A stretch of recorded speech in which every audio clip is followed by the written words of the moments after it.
Hey everyone, this is Rosemary from Rosenshine Games, and this is Devlog number 13 for Vessels, Noiret Mansion. And a quick reminder, the game is already on Steam and you can add it to your wishlist right now. And this week was really intense, but anyway, at this point that's pretty much the default.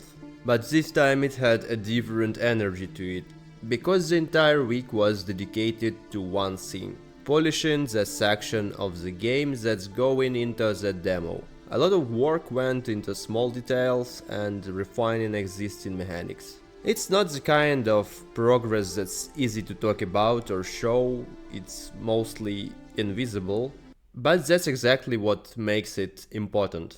Every fix reduces the chance of a player hitting something broken. And of course, there are always a lot of fixes. You fix one thing, and then you get 10 more. And finding them in the first place is its own challenge. I made many tests, and do you know, testing means actively trying to break the game in the most unexpected ways possible. And I really managed to break it a lot of times. And of course, on top of my own testing, I brought in some external playtesters this week and got real feedback.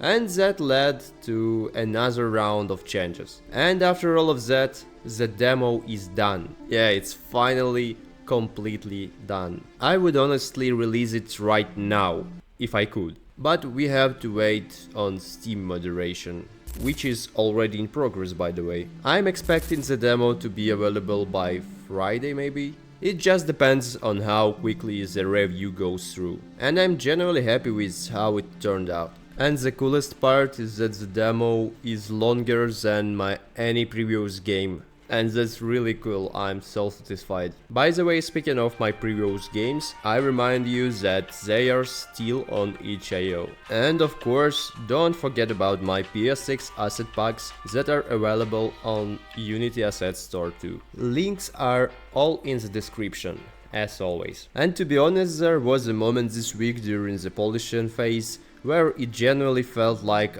I'd finished the whole game. Maybe you know that satisfying feeling of completion after working on something for so long. But anyway, this is barely a third of the full game, so that feeling didn't last long. But anyway, I'm not slowing down. And anyway, I'll never stop. I'll finish this game in any case. So follow me on all my socials so you don't miss the release announcement. I'll be posting on X the moment the demo goes live, and I hope demo version will be available on both Steam and itch.io on Friday the 24th of July. And to be honest, I'm really looking forward to this. It's generally important moment for me. I hope to get a lot of useful feedback from people actually playing it. So see you next week. Now I'm going back to work.